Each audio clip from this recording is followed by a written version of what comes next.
Welcome back to Cooking Without a Recipe. I'm your host, Sydney Badger. Can you imagine if I was that serious? Things are getting weird around here. Okay, first and most important detail that you need to know is that all the details are actually below this video. If you're on a laptop, click Show More. If you're on a phone, click the down arrow. If you're on other devices, I have no idea how to find it, but I trust you to be able to figure it out. As soon as you open up all of that text, you're going to see ingredients, start times, how to access Zoom, literally everything that you need to know to join. What are we going to be learning this week? Well, there have been lots of requests from meat eaters and lots of requests from vegetarians, so we're going to go for both. Basically, the dish can be adapted whether or not you choose to use the meat or if you choose to use the veggie option. If you're a meat eater, we're going to focus on how to cook meat and not overcook it. We're also going to be talking about how to source quality meat, what quality meat really is, and how you can incorporate good quality meat and make it stretch. We're going for bang for your buck here, people. If you are not a meat eater and we're doing the vegetarian option, what we'll be focusing on for the learning outcome on that is how to get the best flavor that you can into legumes, because they start out pretty bland and you can help them quite a bit. Skills that we're going to be focused on include browning butter, caramelizing onions, because I have just a few onions to use up. Deglazing.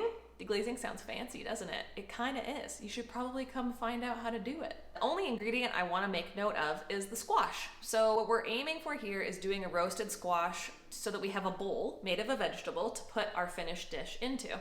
If you don't like squash, you can use mushrooms. If you don't like squash or mushrooms, then you can just use a bowl. For what kind of squash that you might want to have, just make sure it's one that has a big enough cavity in the middle of it. So maybe not butternut and maybe not spaghetti squash because the texture won't work ideally for this dish, but otherwise I challenge you to get a random squash that maybe you've never bought before.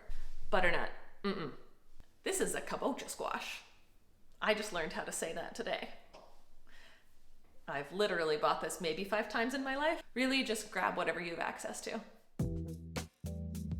The call happens on Zoom. All the details for accessing Zoom are below. If you don't have Zoom, download it before. Once you have Zoom, then you just need to click the link shared below at the time that your workshop starts. We have 2 times happening, dinner east, dinner west. Exact times are noted below. We're gonna start the lesson on time. However, if you've got questions, if you wanna hang out and banter, if you might have tech issues, I'm gonna open the room 15 minutes beforehand. For the month of May, from me to you, pay what you can, pay what you feel it's worth. I appreciate it all. If you want to keep posted on when these workshops are happening, firstly, every Tuesday for the month of May is the goal.